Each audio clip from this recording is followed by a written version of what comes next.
નશો એ થોડી ક્ષણનો તો આનંદ આપે છે પણ તમારી જિંદગી છીનવી લે છે.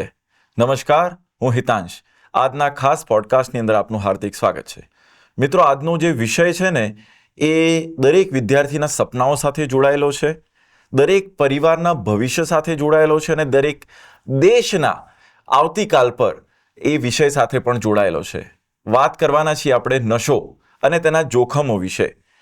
કઈ રીતના ડ્રગ્સ કે નશો એ કોઈ વિદ્યાર્થી કે યુવાને પોતાના સકંજાની અંદર લઈ લે છે, કઈ રીતના તેની આસપાસના મિત્રો કોઈ વિદ્યાર્થી ઉપર તેને પ્રેશરની અંદર લાવીને નશા માટે દબાણ કરે છે, અથવા કઈ રીતના નશાની લતમાંથી બહાર આવી શકાય, આ બધી જ વાતો વિસ્તૃત રીતે આજના આપણા ખાસ પોડકાસ્ટની અંદર આપણે ચર્ચા કરવાના છીએ.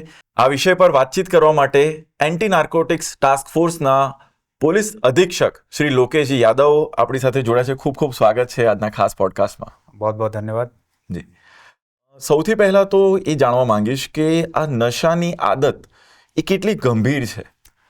આ વિષય એક બહુ જ ગંભીર વિષય છે અને આ પ્રોબ્લેમ કોઈ પણ જાતના માણસને પ્રભાવિત કરી શકાય. ખાસ કરીને જો અમારો યુવા ધન છે એને લીધે આ વિષય ઓર મોટો ઇમ્પોર્ટન્સ રાખે છે, ક્યોંકિ આ મોર સસેપ્ટેબલ છે આ વિષય ઉપર. એનો પ્રભાવ કોઈ પણ માણસને, સોસાયટી ઉપર અને અમારા આખા રાજ્ય ઉપર પણ પડે છે.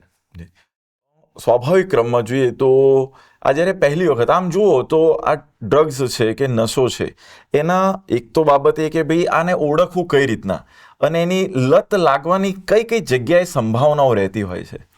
તો ઓળખ માટે તો અલગ અલગ ટાઈપ્સના ડ્રગ્સની પહેચાન માટે અલગ અલગ વસ્તુ હોય છે. યાની કે એક તો આપ એને જોઈને કહી નહીં શકતા હોય કે આ ખરેખર ડ્રગ્સ છે. એની લીધે સ્પોટ ટેસ્ટિંગ કિટ્સ પણ આવે છે કે જો સાયન્ટિફિક તરીકાથી એને ટેસ્ટ કરીને પ્રમાણિત કરી શકે કે આ ડ્રગ્સ છે કે નથી. કુછ જો ઓર્ડિનરી ટાઈપના ડ્રગ્સ છે, જૈસે ગાંજો છે, આ તમે જોઈને બતાવી શકો છો કે આ ગાંજો છે. બટ ઓર બીજા જો ડ્રગ્સ આવે છે, દાખલા તરીકે મેફેડ્રોન છે, કોકેન છે, એને આપ જોઈને કહી નહીં શકતા હો આ વ્હાઇટ ટેલ્કમ પાવડર જેવો લાગે છે, તો તમે સિર્ફ એના યાની કે જોવા માટેથી તમે પ્રમાણિત નહીં કરી શકતા હોય કે આ ડ્રગ્સ છે. યાની કે પ્રભાવ અને આ હું કહું કે ક્યાં ક્યાં અવેલેબલ થઈ શકે, તો આપના ચારો તરફ યાની કે અવેલેબિલિટી કંઈ પણ જગ્યા હોઈ શકે. તમે જ્યાં રમતા હોય, તમે સ્કૂલ્સના આજુબાજુના વિસ્તારમાં હોય, યા કોઈ પણ જગ્યા પર જ્યાં પણ એક ડિસન્ટ ફૂટફોલ હોય માણસોનું, ત્યાં એનું વેચાણ થતું હોઈ શકાય છે. તો સતર્ક રહેવાની જરૂરત હર જગ્યાએ થાય છે. આમ જોઈએ તો જે તમે અલગ અલગ ગાંજો કીધું, ડ્રગ્સ છે, આ બધાને ફર્સ્ટ એટલે આમ પહેલી વખત જ્યારે ઓફર કરવામાં આવે છે તો એ કઈ કઈ પ્રકારની સંભાવનાઓ રહેતી હોય છે? કઈ રીતના કોઈ પણ વિદ્યાર્થી કે યુવા એ ટ્રાય કરવા માટે, ચલો ને એકવાર પહેલી વાર ટ્રાય કરીએ, શું એની શરૂઆત ક્યાંથી થતી હોય? કરેક્ટ. તો એનું શરૂઆત કાફી તરીકાથી થઈ શકે છે. પહેલાં તો તમે પોતેને તરીકે તમે એક્સપેરિમેન્ટ કરવા માંગતા હોય. કોઈ પણ માણસને અગર માન લો કંઈ મૂવીઝમાં જોયો હોય, કંઈ સિરિયલમાં જોયો હોય, કંઈ રીલ્સ ઉપર જોયો હોય, ત્યાંથી આ બેસિકલી એને કૂલ એસ્પેક્ટ સમજીને કોઈ પણ માણસ એને ટ્રાય કરવા માંગી શકાય. બીજું વસ્તુ આ છે કે કોઈ તમારા પિયર પ્રેશરમાં તમારા જાણકાર માણસ કોઈ એનો પ્રયોગ કરતો હોય, આ તમે એને લલચાવી શકે છે કે તમે પણ ટ્રાય કરો, તમે પણ મજા આવશે એના લીધે. બીજા ડ્રગ્સના પેડલર હોય છે, આ આપના આર્થિક ફાયદા માટે તમે ઉકસાઈ શકે છે કે ભાઈ તમે એક બાર ટ્રાય કરો, આ ફ્રી છે, તો તમે ત્યાર પછી એની લત લાગી જાવે.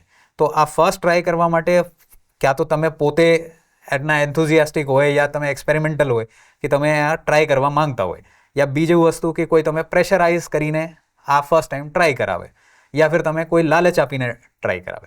એન્ડ આ બધી વસ્તુની શરૂઆત એક જ વસ્તુથી થાય છે કે એકવાર કન્ઝ્યુમ કરવાથી તમારી જો કન્સેપ્શન છે આ હોય કે એકવાર કન્ઝ્યુમ થાયથી કશું નથી હોતું, બસ ત્યાર પછી તમે એની આદત લાગી જાય છે. તો આમ જુઓ તો ઘણા યુવાઓના મનની અંદર ક્યુરિયોસિટી હોય કે લાઈને એક વખત ટ્રાય તો કરીએ, તો એ એકવાર ટ્રાય કરવાથી શું એની આદત લાગી જાય? એને ઉપર સાયન્ટિફિક સ્ટડીઝ પણ છે જો બતાવે છે કે અગર તમને પહેલી વખતે ડ્રગ્સ કન્ઝ્યુમ કર્યો હોય, તમે એક જ અઠવાડિયામાં મોર દેન 70% ચાન્સીસ છે કે તમે બીજી વખતે કન્ઝ્યુમ કરશો.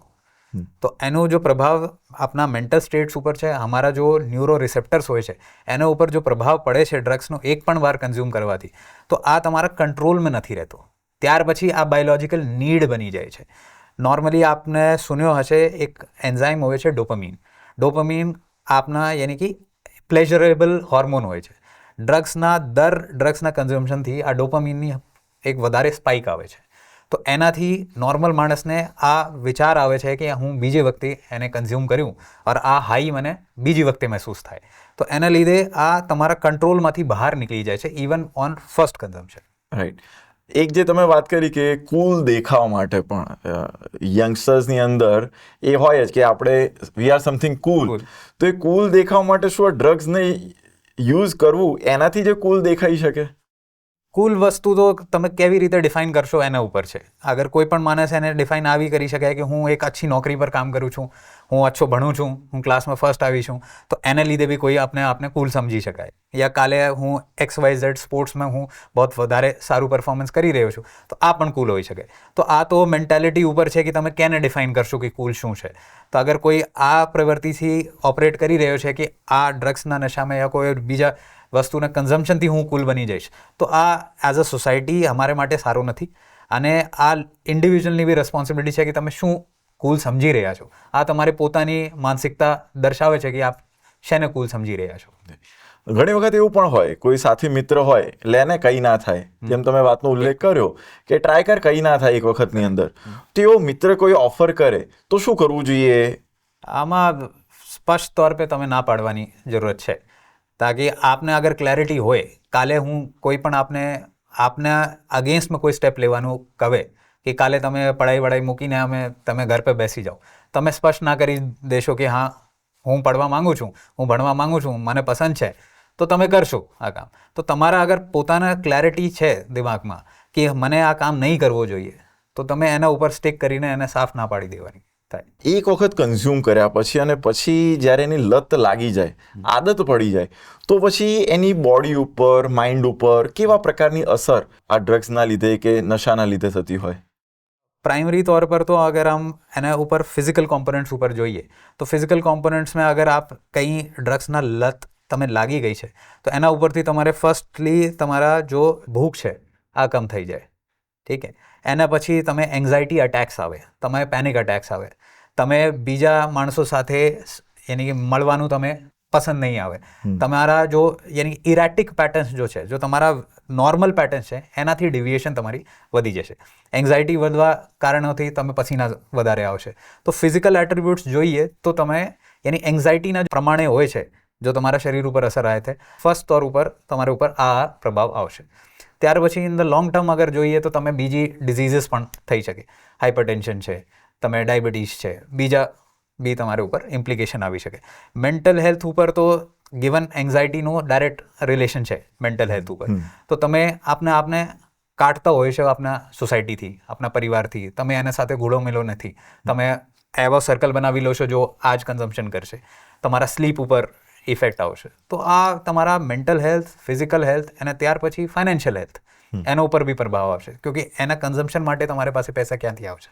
તો તમે એને ડાયવર્ટ કરીને કોઈ જો તમારા કથિત તौर પર જો તમારા ખર્ચા છે એને તમે વધારીને યા ડાયવર્ટ કરીને તમે અહીંયા આપશો, તમારા સ્ટડીના પૈસા આપશો યા તમારા બાળકો માટે છે, કંઈ ઓર વિષય માટે છે, તો આ પૈસા તમે ડાયવર્ટ કરીને ડ્રગ્સમાં લગાવશો, તો એના લીધે તમારા ફાઇનાન્શિયલ ઇમ્પેક્ટ પણ આવશે. તો ફિઝિકલ ઇમ્પેક્ટ, મેન્ટલ ઇમ્પેક્ટ અને ફાઇનાન્શિયલ ઇમ્પેક્ટ ત્રણ આવશે. રાઈટ. લોંગ રનની અંદર એની શું ઇમ્પેક્ટ થતી હોય? જેમ કે કોઈ એજની અંદર કાઉન્ટ કરીએ કે ભાઈ જો એનું કોન્સ્ટન્ટ લેવાના લીધે એની આયુષ્ય કેટલું ઘટતું હોય છે, એવો કોઈ અંદાજો લગાવી શકાય? એના ઉપર ડિટેલ્ડ સ્ટડીઝ તો મારા ખ્યાલમાં નથી, બટ જો જેનું સાયન્ટિફિક એવિડન્સ સાથે હું કોટ કરી શકાય.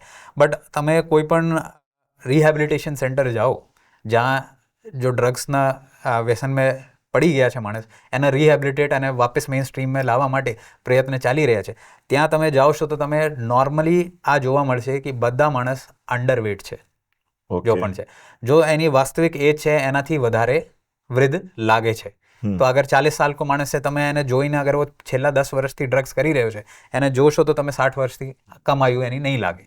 તો તમારા ફિઝિકલ એટ્રીબ્યુટ્સ પર ડેફિનેટલી અસર પડશે. સાયન્ટિફિકલી પ્રૂવન ફેક્ટ, ક્યોંકि કંઈને તમે ડ્રગ્સ કન્ઝ્યુમ કરાવીને તો ટેસ્ટ કરી નહીં શકતા હોય, તો ફિઝિકલી એમ્પેરિકલ એવિડન્સ નહીં મળી શકે, બટ તમે વિઝિબલી જોઈને તમે ડિફરન્સ બતાવી શકો છો. રાઈટ. તો જે એક વખત આ લતની અંદર, આ સકંજાની અંદર ફસાતો હોય છે, એની પછી સ્ટેટ ઓફ માઇન્ડ, એની જે સાયકોલોજીકલ બિહેવિયર, એ કેવા પ્રકારનું એની અંદર બદલાવ આવતો હોય? આમાં 2-3 ટાઈપના ડિફરન્સ આવી શકે છે. ફર્સ્ટ ઓફ ઓલ તો આ ગિવન ફાઇનાન્શિયલી એને ઇમ્પ્લિકેશન્સ છે. તો આ માણસ ઇન્વોલ્વ થઈ શકે છે કુછ ફાઇનાન્શિયલ ક્રાઇમ્સમાં, કે તમે એના પૈસા, ફોર એક્ઝામ્પલ અગર કોઈ સ્ટુડન્ટ છે, આ સ્ટુડન્ટ પાસે પોકેટ મની માન લો 5,000 10,000 આવતી હોય, એમાં એનો હોસ્ટેલનું મેસનું બિલ જ આવતું હોય, બીજું કોઈ વસ્તુના ખર્ચ છે, મોબાઈલના ખર્ચ છે, બીજા છે, એને ડાયવર્ટ કરીને એને પૈસા જોઈએ, અગર કોઈ પણ ડ્રગ્સ માટે 5-10,000 રૂપિયા ઓર જોઈએ, તો આ શું કરશે? આ ક્યાં તો આપણા દોસ્તોથી લેશે, ક્યાં તો ચોરી કરશે, કંઈ ઓર બીજી જગ્યાએ કરશે. તો એના ઇમ્પ્લિકેશન એના વ્યવહાર ઉપર જો I would say illegal activities છે એના તરફ ડાયવર્ટ થઈ જશે. તો ફાઇનાન્શિયલી તરીકે તો આ ઇન્વોલ્વ થશે કંઈ ના કંઈ ક્રાઇમમાં, કંઈ ના કંઈ ઇલીગલ એક્ટિવિટીમાં, જેના પરથી એને આ ફંડ્સ મળી જશે, જેનો પ્રયોગ કરીને આ ડ્રગ્સ ખરીદી શકાય. એને સિવાય અગર એનો ફ્રેન્ડ સર્કલ તમે જોશો, ફ્રેન્ડ સર્કલ એનું શિફ્ટ થઈ જશે. કાલે અગર હું ડ્રગ્સ કન્ઝ્યુમ કરું છું તો એના પહેલાં હું જે લોકો સાથે મળતો હશું, મારા જો મિત્ર હશે, वो મારા ફિલ્ડના મુતાબિક હશે. ત્યાર પછી કોઈ પણ માણસ જનરલી આપણા આજુબાજુ એના ફિલ્ડના વિસ્તારના માણસ રાખે છે. તો કાલે હું અગર ડ્રગ્સના ધંધામાં પડી ગયો છું, તો ચાહે હું પોતે કન્ઝ્યુમ કરું છું યા સેલ કરું છું, તો મારા આજુબાજુના માણસ આ જ પ્રવૃત્તિમાં જોડાયા હશે, તો મારો સર્કલ પણ શિફ્ટ થશે. આ ક્રિમિનલ્સ પણ હશે કંઈ ના કંઈ. આપના પરિવારથી હું કટી જઈશું, આપના સોશિયલ સર્કલ જો મેરો નોર્મલ સોશિયલ સર્કલ છે એનાથી પણ હું કટી જઈશ. તો આ તમારા ફિઝિકલ એટ્રીબ્યુટ અને સોશિયલ એટ્રીબ્યુટ બી ચેન્જ થઈ જશે. રાઈટ. તો આને લઈને કુલ મળીને અત્યારે આખા રાજ્યની અંદર જોઈએ તો આ સમસ્યા કેટલે સુધી આમ ઘર કરી ગઈ છે એવું લાગે છે આપને? देखिए ये प्रॉब्लमનો વિસ્તાર હમ સિર્ફ એના કેસીસ ઉપરથી હમે અંદાજા લગાવી શકાય કે ઓરિજિનલી કોઈ પણ પ્રમાણ કંઈ પણ વસ્તુનો કેટલો છે, આ અમે કઈ કી પરફોર્મન્સ ઇન્ડિકેટર જે કહીએ છીએ, KPA કહીએ છીએ, એના ઉપરથી હમ આઈડિયો લગાવી શકાય, આ પ્રોક્સી થઈ શકે કે આપનું પ્રમાણ કેટલું છે. તો જેટલા કેસીસ થયા છે એનાથી હું અનુમાન લગાવીશું કે આ પ્રોબ્લેમ કેટલી વધારે છે. તો ગુજરાતમાં છેલ્લા વર્ષમાં 1100 આજુબાજુ નાર્કોટિક્સના કેસીસ થયા છે. ઓકે. તો એના છેલ્લા વર્ષ 2024માં 500 કેસીસના રાઉન્ડ હતા. તો 500થી વધારે થઈને 1000થી ઉપર થઈ ગયા છે. આ વર્ષનું બી આંકડો હું તમે બતાવીશ તો અત્યાર સુધી 700 કેસીસના આજુબાજુ થઈ ગયા છે પહેલા 6 મહિનામાં. અચ્છા, એટલે પહેલા 6 મહિનાની અંદર 700 કેસીસ, એટલે ઉત્તરોત્તર આ સમસ્યા વધી રહી છે.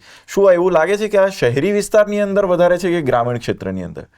ફર્સ્ટ ઓફ ઓલ એમાં ક્લેરિફિકેશન હું આપું, આ પ્રોબ્લેમ તો જેટલી હશે એનાથી વધારે આઈ વુડ સે કે અત્યારે પોલીસ ઓર સજગ થઈ રહી છે, માણસો પણ સજગ થઈ રહ્યા છે કે એના આજુબાજુ કોઈ પણ વિસ્તારમાં એવો કોઈ પ્રવૃત્તિ ચાલતી હોય તો એની માહિતી પોલીસને આપે છે, જેના ઉપરથી અમે કેસીસ કરી શકતા હોય છે.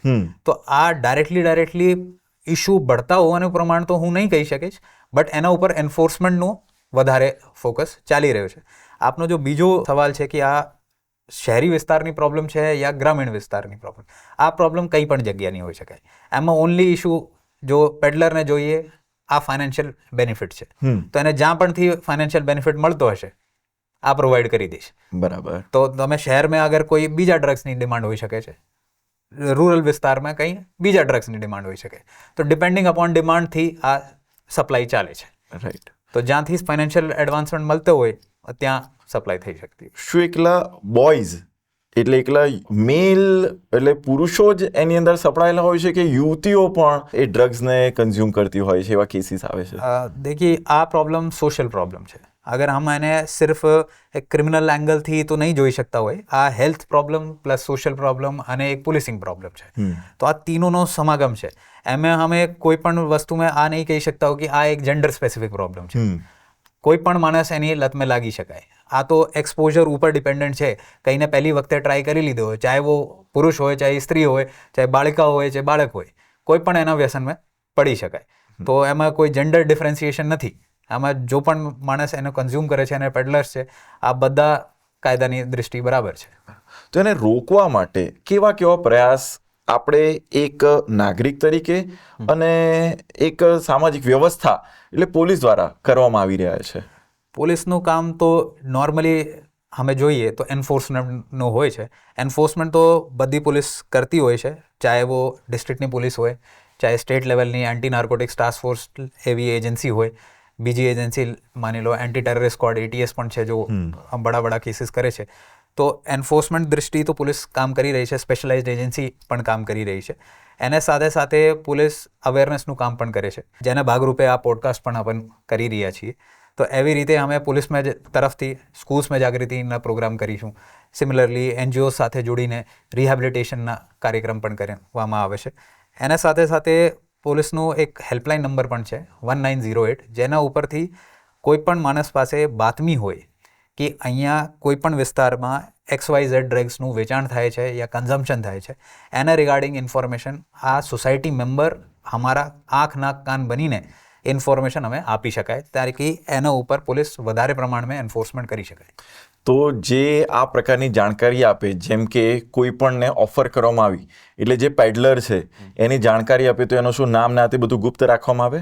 બિલકુલ. આ સ્પેસિફિકલી આપના બધા માટે આ મેસેજ પણ છે કે 1908 પર આપ કોઈ પણ માહિતી ડ્રગ્સની વેચાણ અથવા કન્ઝમ્પશન માટે આપશો તો એમાં આપકી જો ઓળખ છે આ ગુપ્ત રાખવામાં આવશે. આપને કોઈ પણ જાતની તકલીફ નહીં થશે. આપ આ જો પોલીસનો અભિગમ છે કે ડ્રગ્સનો વિરોધ ઉપર કડક કાર્યવાહી કરવા માટે એમાં આપ ભાગીદાર બની શકો છો. તો કૃપયા કરીને આપને પાસે કોઈ પણ માહિતી હોય તો 1908 પર કોલ કરીને અમારો સંપર્ક કરી શકો છો. બિલકુલ. પરિવારને પણ જ્યારે ખબર પડે કે એમના દીકરાએ કે દીકરીએ આ પ્રકારનું ડ્રગ્સ કન્ઝ્યુમ કર્યું, તો પરિવારવાળાની શું ભૂમિકા બનતી હોય? પરિવાર તો સૌથી પહેલાં સપોર્ટ સિસ્ટમ હોય છે કોઈ પણ માણસ માટે. મને કોઈ પણ તકલીફ હોય તો હું આપણા પેરેન્ટ્સને સૌથી પહેલાં જાણ કરું છું. તો અગર કંઈ પણ માણસને કોઈ પણ તકલીફમાં છે, અહીંયા ડ્રગ્સના કન્ઝમ્પશનમાં દૂષણમાં પડી ગયો છે કંઈ, તો મારું તો માનવાનું આ છે કે સૌથી પહેલાં તો એને આપણા પેરેન્ટ્સને ઇન્ફોર્મેશન આપવી જોઈએ કે મારી સાથે આ થઈ રહ્યો છે. ત્યાર પછી પેરેન્ટ્સની જવાબદારી આ બને છે કે તમે એને શાંતિથી સાંભળો, એને સમજો કે એને તમે યાની કે સોશિયલ સ્ટિગ્મા તરીકે નહીં જુઓ એને, કે હું કેવી રીતે કહીને બતાવીશ કે મારો દીકરો યા દીકરી આ વ્યસનમાં પડી ગયો છે. તમે એક જવાબદાર પેરેન્ટ્સ તરીકે એને પહેલાં સાંભળો, એને સાંત્વના આપો. ત્યાર પછી એક જો રજિસ્ટર્ડ કોઈ કાઉન્સલર હોય યા ફિર 1908 પર તમે અમે ફોન કરી શકો છો પોલીસને. જો એને સહાયતા આપી શકાય, એને ડાયરેક્ટ કરી શકાય કંઈ રિહેબિલિટેશન સેન્ટર ઉપર, જ્યાં એને વ્યવસ્થિત મેડિકેશન મળશે, એને કાઉન્સલિંગ કરવામાં આવશે. આ વસ્તુ એવી નથી કે જેનો કોઈ ક્યોર નથી. તમે એકવાર વ્યસનમાં પડી ગયા છો તો ત્યાર પછી તમારા મેડિકલ ટ્રીટમેન્ટ સાથે, કાઉન્સલિંગ સાથે અને તમે આ વ્યસનથી દૂર જાવી શકો છો. બટ એના લીધે આપને એક પ્રોફેશનલ ગાઈડન્સ જોઈએ. તો આપનો જો ઇમ્પોર્ટન્ટ એઝ અ પેરેન્ટની જો જવાબદારી છે એમાં આ જ બનશે કે આપ એને રીડાયરેક્ટ કરો કંઈ કાઉન્સલર પાસે યા ફિર કંઈ રિહેબિલિટેશન સેન્ટર પાસે, તાકી એનો વ્યસનથી એની દૂરી બનાવી જઈ શકે અને એને લાશ થઈ શકે. બરાબર. તો જે રીતના ધારો કે કોઈ વિદ્યાર્થી કે કોઈ યુવા એ ડ્રગ્સના સકંજામાં આવી ગયો, એને હવે એવું રિયલાઇઝ થયું છે કે મારે હવે આ છોડી દેવું છે, અને 1908 ઉપર કોલ કરે, તો શું એના ઉપર કોઈ કેસ થાય કે પછી એને તો બહાર આવવું છે અને પેડલરની બાતમી પણ આપે છે, તો એણે શું કરવું જોઈએ? અત્યારે જો ગુજરાત સ્ટેટ પોલીસની જો પદ્ધતિ છે, ગુજરાત ગવર્મેન્ટની બી જો પદ્ધતિ છે, જો ડ્રગ્સ કન્ઝ્યુમર છે એને અમે વિક્ટિમ તરીકે ટ્રીટ કરીશું કે આ વ્યસનમાં પડી ગયો છે, આ એના કંટ્રોલથી બહારની વાત છે. તો ઇસીલિએ મેં કીધું હતું કે જો પહેલી વાર કન્ઝ્યુમ કરે છે એને, આ બેસિકલી એના બાયોલોજિકલ જો રિસેપ્ટર્સ છે આ એવી રીતે મોડિફાઈ થઈ જશે કે એના કંટ્રોલથી બહાર નીકળી જશે આ વાત. તો અમે જો પણ માણસ એને કન્ઝ્યુમ કરી રહ્યો છે એને એઝ અ વિક્ટિમ તરીકે ટ્રીટ કરીશું. એને રિહેબિલિટેશન સેન્ટર મોકલવામાં આવશે, ત્યાં એની ટ્રીટમેન્ટ થશે. પણ જો પણ માણસ પેડલિંગ કરી રહ્યો છે, જો આપના આર્થિક ફાયદા માટે કંઈને બીજાને આ વ્યસનમાં લાવીને એને દૂષિત કરી રહ્યો છે, એના ઉપર કડક કાર્યવાહી થશે. તો તમારા ઉપર કોઈ કાર્યવાહી નહીં થશે અગર આપ કન્ઝ્યુમર છો યા આપ એના વ્યસનમાં પડી ગયા છો, ત્યાર પછી આ બાતમી આપને યા ઇલાજ કરવા માટે 1908 પર આપ ફોન કરી રહ્યા છો. બટ પેડલર્સ ઉપર કાર્યવાહી જરૂર થશે. તો પેડલર ઉપર કેવા પ્રકારની દંડની જોગવાઈ રાખવામાં આવેલી છે? તો NDPS એક્ટ કાયદો છે જેના અંડર કાર્યવાહી કરવામાં આવશે ડ્રગ્સના વિશે. આમાં જોગવાઈ જથ્થા પ્રમાણે છે. તો 3 ટાઈપના જથ્થા હોય છે. સ્મોલ ક્વોન્ટિટી હોય છે, ઇન્ટરમીડિયેટરી ક્વોન્ટિટી હોય છે અને લાર્જ ક્વોન્ટિટી હોય છે, કોમર્શિયલ ક્વોન્ટિટી પણ કહેવામાં આવે છે. તો આ 3ની મુતાબિક અલગ અલગ પનિશમેન્ટ છે. તો અગર દર ડ્રગ્સ વિશે અલગ અલગ ક્વોન્ટિટીને ડિક્લેર કરવામાં આવે છે કે સ્મોલ ક્વોન્ટિટી શું છે, ઇન્ટરમીડિયેટરી શું છે અને કોમર્શિયલ શું છે. તો ડિપેન્ડિંગ અપોન દેટ સજા હોય છે. વધારામાં વધારા પ્રમાણમાં 20 થી 30 સાલની સજા પણ થઈ શકે. તો ડિપેન્ડિંગ અપોન કે આ પેડલર કેટલા જથ્થા સાથે પકડાયેલ છે ત્યાર પછી એના ઉપર કાયદા મુજબ કાર્યવાહી થશે. બરાબર. તો આ પેડલર્સ જે હોય છે એ આ યુથ સુધી, યંગસ્ટર સુધી કઈ રીતના પહોંચતા હોય છે? પેડલર્સનો પહોંચવાનો તરીકો ડિપેન્ડિંગ અપોન કે આપનો રિસીવ કરવાનો તરીકો કેવો છે. આપ ઓનલાઈન નહીં ઉપયોગ કરતા હોય કોઈ પણ વસ્તુ તો આપના ફિઝિકલ પ્રોક્સિમિટીમાં આવીને તમને વેચશે. ફોર એક્ઝામ્પલ, અગર સ્કૂલના બાળક છે જેને પાસે મોબાઈલ નથી, યા ગામડામાં વિસ્તારમાં છે જેને પાસે પોતાનું વાપરવા માટે મોબાઈલ નથી, તો આપના સ્કૂલના આજુબાજુ વિસ્તારમાં હશે, કંઈ પાનના ગલ્લા પર હશે, કંઈ ઓટો રિક્ષાના સ્ટેન્ડ ઉપર હશે, આપને કોઈ પાર્ટીમાં મળશે કે કંઈના બર્થડે પાર્ટી છે, કંઈ આપને બહાર કોઈ પણ પ્રોગ્રામ અગર રાખ્યો છે ત્યાં મળશે તમે. તો આપ અગર ઓનલાઈન કન્ઝ્યુમર છો, ઓનલાઈન આપ બહુ યાની કે ઉપયોગ કરો છો, કોઈ પણ સોશિયલ મીડિયાનો ઉપયોગ કરો છો, તો આપના સોશિયલ મીડિયામાં કંઈ પેજીસ થ્રુ, કંઈ DM થ્રુ આપને કંઈ ના કંઈ તરીકાથી આ કોન્ટેક્ટ કરી લે છે. કોઈ માણસ અગર ડાર્ક વેબનો ઉપયોગ કરતો હોય તો ડાર્ક વેબ પર બી બહુ સારા એવા માણસ છે જો ડાર્ક વેબના યુઝ કરીને આ પ્રવૃત્તિમાં સેલ કરવાની કોશિશ કરે છે. તો એ કઈ રીતના ફર્સ્ટ ટાઈમ ઓફર કઈ રીતના કરતો હોય? કોઈ નામથી, કોઈ કોડવર્ડથી? જનરલી ડિપેન્ડિંગ આની યાની કે ડિપેન્ડ આ વસ્તુ પર કરે છે કે ક્યાં બેચી રહ્યા છે. તો અગર આપના પર્સનલ કેપેસિટીમાં મળતા હોય, આપના આજુબાજુ કોઈ નહીં હોય, તો આપને ડાયરેક્ટ પણ માહિતી આપી શકે કે આ મટીરિયલ છે. યા ફિર કઈ વાર આપને ટ્રાય કરવા માટે અગર ઉત્સુકતા જાગીર કરવાની હોય તો આ બસ એના નામ નહીં આપતા હોય કે આ તમે એક વાર ટ્રાય કરી લો, તમે મજા આવી જશે. તો ડિપેન્ડિંગ અપોન કે આપની સ્થિતિ ક્યાં છે, આપ ક્યાં છો, ક્યાં આપને વેચવાનો પ્રયાસ ચાલી રહ્યો છે, તો એના જનરલી કોડ વર્ડ્સ બી હોય છે. Depending upon situation to situation vary કરે છે. રાઈટ. તો આ તો આપણે એક ઇન્ડિવિજ્યુઅલ લેવલ ઉપર જ્યારે આપણે વાત કરી, પરંતુ ઓલ ઓવર સામાજિક પર્સપેક્ટિવથી, દ્રષ્ટિકોણથી જ્યારે જોઈએ તો આ કમ્પ્લીટલી એટલે નશામુક્ત ગુજરાત આપણું બને તો એના માટે કોઈ એક વ્યક્તિની તો જવાબદારી છે નહીં. તો સૌની સામૂહિક જવાબદારીના ભાગરૂપે દરેક નાગરિકની શું જવાબદારી છે? નશામુક્ત ગુજરાત અને નશામુક્ત ભારત માટે દર માણસની પહેલી જવાબદારી તો આ છે કે આપ વ્યસનથી દૂર રહો. આપ પોતે એક પ્રતિજ્ઞા લો કે હું કોઈ પણ ડ્રગ્સ અને કોઈ પણ વ્યસનનું પાર્ટ નહીં બનીશ. ત્યાર પછી આપ જવાબદાર નાગરિક તરીકે આપના આજુબાજુના વિસ્તારમાં કોઈ પણ માણસ અગર આ વ્યસનથી પીડિત છે, એઝ અ વિક્ટિમ છે, તો એને આપ રિહેબિલિટેશન સેન્ટર તક મોકલવાનો પ્રયાસ કરશો. અગર આપના આજુબાજુના વિસ્તારમાં કોઈ પણ માણસ અગર આ પ્રકારની પ્રવૃત્તિમાં જોડેલ છે અને એનો વેચાણ કરે છે તો એની માહિતી આપ 1908 પર કોલ કરીને આપી શકો છો. ત્યાર પછી અગર આ પ્રોબ્લેમ જેવી છે એની બે સાઈડ છે, એની સપ્લાય સાઈડ છે અને ડિમાન્ડ સાઈડ છે.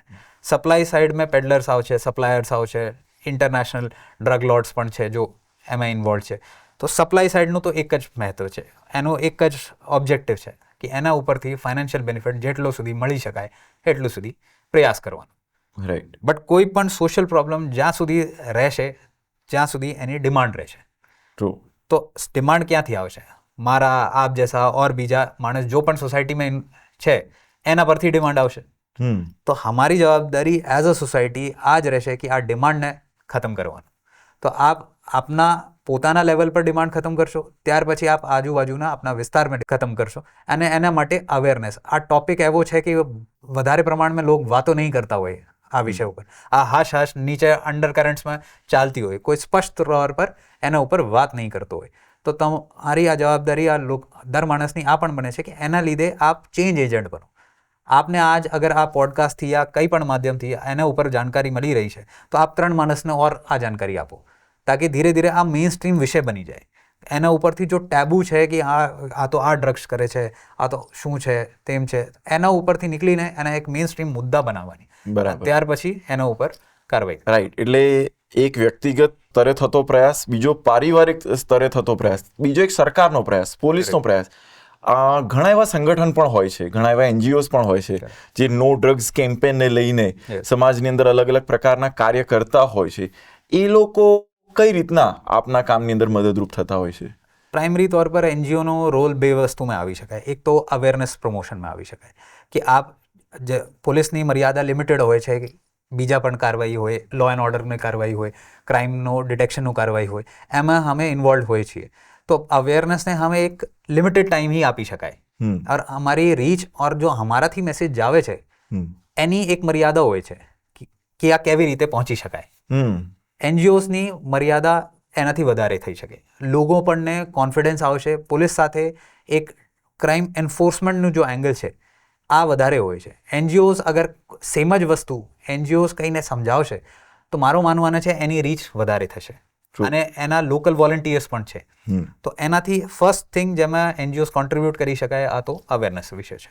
બીજા रिहेबिलिटेशन में भी बहुत सारे एनजीओज़ ना रोल હોય છે क्योंकि એની કાઉન્સલિંગ કરવાની થાય છે. કાઉન્સલિંગમાં એનજીઓઝનો બહુ વધારે પ્રમાણમાં રોલ હોય છે. એને ત્યાં લાગવું જોઈએ કે આ એક સેફ સ્પેસ છે. જ્યાં રિહેબિલિટેશન સેન્ટરમાં આજ આવી રહ્યા છે તો ત્યાં સેફ સ્પેસ છે. આ આપની ઇન્ફોર્મેશન શેર કરી શકાય કે ભાઈ હા હું એવી રીતે આ વ્યસનમાં પડી ગયો હતો, મારી સાથે આ થયો હતો, XYZ. બહુ કિસ્સામાં આ પણ બને છે કે કોઈ ક્રાઇમ કરી દીધો હોય ડ્રગ્સ કન્ઝ્યુમ કર્યા પછી, તો આ બી ખુલ્લી રીતે વિધાઉટ જજમેન્ટ આ ત્યાં શેર કરી શકે. તો ત્યાં એનજીઓઝનો સ્પેશિયલિસ્ટનો રોલ વધારે પ્રમાણમાં હોય છે. રાઈટ. આપણે સ્ટેટ લેવલે વાત કરીએ, જેમ વચ્ચે એક ફિલ્મ આવી હતી ઉડતા પંજાબ, તો એનાથી આખા રાજ્યની ઇકોનોમીને ખતમ કરવાનો, ત્યાંના યુવાધનને ખતમ કરવાનો પ્રયાસ થયો. વૈશ્વિક સ્તરે જોઈએ તો જે પ્રકારની કેનેડાની સ્થિતિ છે, તો એવી જ રીતના શું ભારત દેશના યુવાઓને પણ ખતમ કરવા અન્ય કોઈ દેશ એ આવી રીતના પ્રયાસ કરતા હોય, એની ભૂમિકા સ્વરૂપે આવી રીતના હોઈ શકે તો કોણ હોય? નોર્મલી અમે આપની જોગ્રાફી અગર જોઈએ તો ભારતની જોગ્રાફી એવી છે કે હમારા વેસ્ટમાં અગર અમે જોઈએ તો પાકિસ્તાન, અફઘાનિસ્તાન અને ઈરાન, આ રીજનને ગોલ્ડન ક્રિસેન્ટ કહેવામાં આવે છે. ગોલ્ડન ક્રિસેન્ટ ગોલ્ડ इसलिए क्योंकि અહીંયા ઓપિયમની ખેતી હોય છે. અફઘાનિસ્તાન, ઈરાનના રીજનમાં ઓપિયમનું ઇન્ટરનેશનલ માર્કેટમાં વધારે પ્રમાણમાં રેટ હોય છે. તો આ ફાઇનાન્શિયલ એંગલથી એને ગોલ્ડન કહેવામાં આવે છે. અને આ રીજન ક્રિસન્ટ શેપનું છે, એના લીધે એને ગોલ્ડન ક્રિસન્ટ કહેવામાં આવે છે. અને ઇન્ડિયાની જોગ્રાફિકલ લોકેશનથી અમે ઈસ્ટમાં જઈએ તો ઈસ્ટમાં અમારે પાસ લાઓસ, મ્યાનમાર, કંબોડિયા, થાઈલેન્ડને અમે જોઈએ તો આ ટ્રાયંગલ ટાઈપનું વિસ્તાર બને છે. એને ગોલ્ડન ટ્રાયંગલ કહેવામાં આવે છે. તો ઇન્ડિયાની સ્થિતિ એવી છે કે આ એના બીચમાં સેન્ડવિચ થઈ ગયો છે. લેફ્ટમાં ગોલ્ડન ક્રિસન્ટ છે, રાઇટમાં ગોલ્ડન ટ્રાયંગલ છે. તો આ બંને એરિયા એવા છે જ્યાં મેન્યુફેક્ચરિંગ યા પ્રોડક્શન થાય છે ડ્રગ્સની. તો એની તસ્કરીના વચ્ચે ઇન્ડિયાની લોકેશન છે. બરાબર. તો એના લીધે જેટલા પણ દેશો છે એની ઇકોનોમી એના ઉપર ચાલે છે. તો અમે ક્યાં તો એઝ અ એન્ડ કન્ઝ્યુમર તરીકે જોવામાં આવે છે કે એની સેલ કરવા માટે યાની કે જો ડિમાન્ડ છે આ ક્યાં તો ઇન્ડિયાથી આવે યા એને ટ્રાન્ઝિટ રૂટ સમજવામાં આવે છે. ફોર એક્ઝામ્પલ અફઘાનિસ્તાનથી સપ્લાય થઈને ચાઇના જવાનું હોય તો આ અહીંયાથી જ આવે છે. તો આ બંને વસ્તુમાં યુઝ થઈ રહ્યો છે. આમાં રોલ બહુ બડા નાર્કોટિક્સના માફિયા પણ હોય છે, જેનો રોલ છે ઇન્ટરનેશનલ ડ્રગ લોર્ડ્સ પણ છે. જેમાં આપ જોઈએ તો લેટિન અમેરિકા, સાઉથ આફ્રિકા પણના માણસો ઇન્વોલ્વ મળે છે. કાફી બધા કેસીસ પણ થયા છે, મોટા જથ્થા જેમાં પકડવામાં આવ્યા છે, જેમાં ઇન્ટરનેશનલ આરોપી પણ હશે, જેમાં પાકિસ્તાનના પણ મળ્યા છે, અફઘાનિસ્તાનના મળ્યા છે, નાઇજીરિયાના પણ મળ્યા છે. તો એમાં ઇન્ટરનેશનલ એંગલ પણ છે.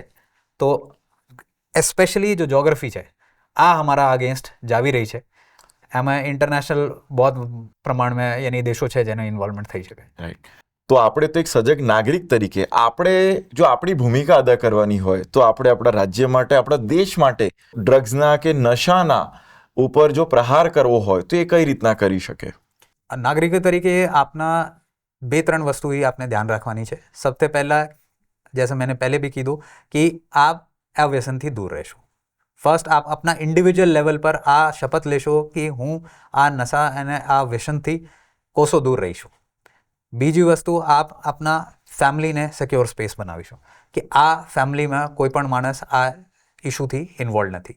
ત્યાર પછી આપ એક ચેન્જ એજન્ટ તરીકે આપના આજુબાજુના વિસ્તારમાં, ચાહે આપના સ્કૂલના ગ્રુપ હોય, આપના ઓફિસનું ગ્રુપ હોય, એમાં આ જાગૃતિ લાવશો. થર્ડ લેવલ ઉપર આપ આપના ઓર્ગેનાઇઝેશનને એક સ્પેસ બનાવો. જैसे અત્યારે અમારા ડ્રગ ફ્રી ઝોન્સનું એક અભિગમ છે. અગર આપનો સ્કૂલ છે, આપનો ઓફિસ સ્પેસ છે, એના 500 મીટરને ડ્રગ ફ્રી સ્પેસ બનાવવાની. આપ as a volunteer, as a change agent આ વિષય ઉપર કામ કરી શકો.